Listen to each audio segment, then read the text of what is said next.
Hello everyone. तो चलिए start करते हैं अब हम गोर्बाचेव एंड द डिसइंटीग्रेशन। एक नंबर का ये क्वेश्चन जनरली पेपर में पूछा जाता है, काफ़ी इंपॉर्टेंट है, तो याद रखना है सभी को। मिखाइल गोर्बाचेव जो थे जनरल सेक्रेटरी बने थे कम्युनिस्ट पार्टी के सोवियत यूनियन में, कब? 1985 में। और इन्होंने बोला था कि रिफॉर्म्स लेकर आना ज़रूरी है सिस्टम के अंदर।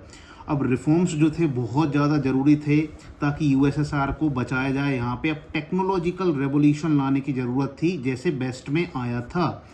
गोर्बाचेव ने डिसीजन लिया कि वो नॉर्मलाइज करेंगे अपने रिलेशन किसके साथ में? बेस्ट के साथ में, और कंट्री के अंदर डेमोक्रेटाइजेशन लेकर आएंगे, रिफॉर्म्स लेकर आएंगे।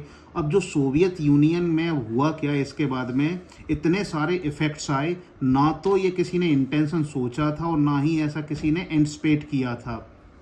जो लोग थे ईस्टर्न यूरोपियन कंट्रीज़ के, जहाँ पर सोवियत ब्लॉक के खिलाफ में प्रोटेस्ट स्टार्ट हो जाते हैं।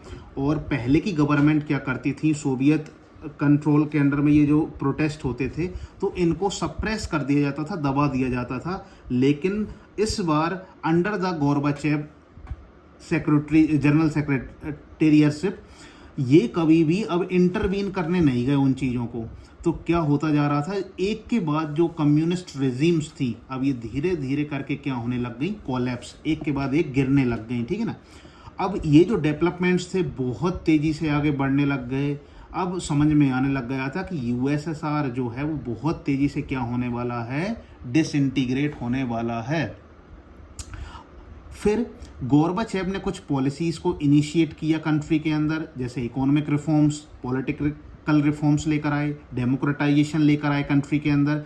अब ये जो रिफॉर्म्स थे इन्हीं के खुद की पार्टी के हार्डलाइनर्स जो थे वो लोग इनको अपोज कर रहे थे। अपोज क्यों कर रहे थे? देखो सिंपल सी बात है कि उनके हाथ से पावर निकलती जा रही है, उनको जो इतने प्रिविलेजेस मिले थे अब ये सब क्या होने वाले हैं, एंड होने वाले हैं। क्योंकि अल्टीमेटली डेमोक्रेटाइजेशन के अंदर पावर किसके हाथ में रहती है? जनता के हाथ में, ऑब्वियस सी बात है। तो वो उस चीज़ को वो क्या कर रहे हैं, अपोज कर रहे थे।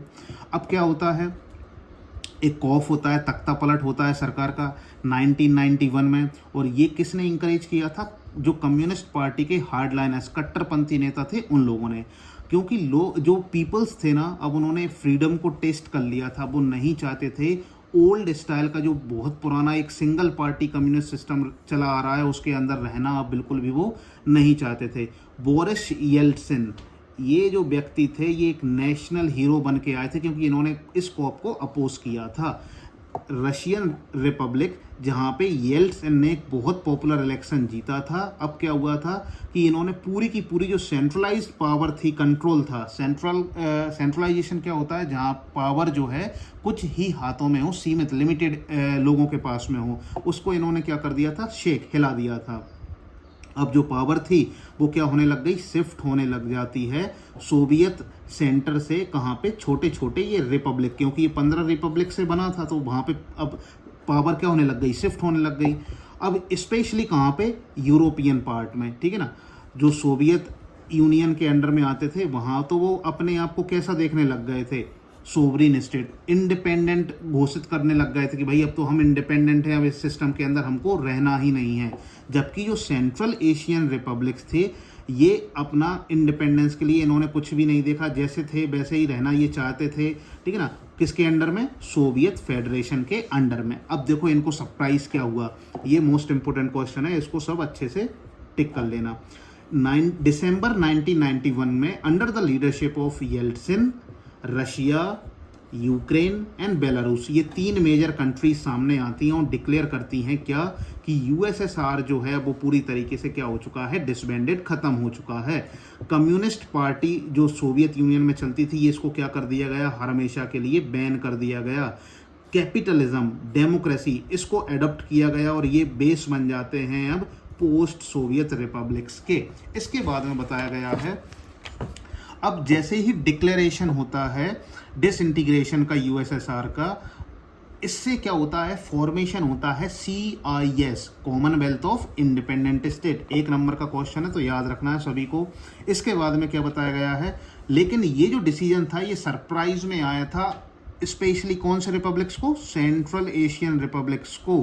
और इनका एक्सक्लूजन हो गया था इस चीज़ से। तो कहीं ना कहीं ये जो इशू था इसको सॉल्व किया गया कि इनको भी क्या बना दिया गया, जल्दी से फाउंडिंग मेंबर बना दिया जाता है किसका, CIS, Commonwealth of independent states का। अब यहाँ से एक नंबर का क्वेश्चन फिर पूछा जाएगा, रशिया जो था अब सक्सेसर बना था किस चीज़ का, सोवियत यूनियन का, और इसने ही यूनाइटेड नेशन सिक्योरिटी काउंसिल में जो परमानेंट सीट होती है उसको अपने अंडर में ले लिया था। रशिया ने सारे के सारे इंटरनेशनल लेवल पर जो ट्रीटीज़ होती हैं उनके कमिटमेंट्स कर लिए थे, जो पहले सोवियत यूनियन करता था अब कौन करेगा, रशिया करेगा। इसने जितने भी न्यूक्लियर स्टेट थे पोस्ट सोवियत स्पेस, ये सारे के सारे डिसआर्मामेंट के जो मेजर्स होते थे US के साथ में, अब ये कौन करेगा, पहले सोवियत यूनियन करती थी अब कौन करेगा, रशिया करेगा। इसका मतलब क्या कि जो ओल्ड सिस्टम था आपका सोवियत यूनियन का, इस पूरी तरीके से ये क्या हो चुका था, डेड हो चुका था, और इसको पूरी तरीके से क्या कर दिया गया था, दफना दिया गया था।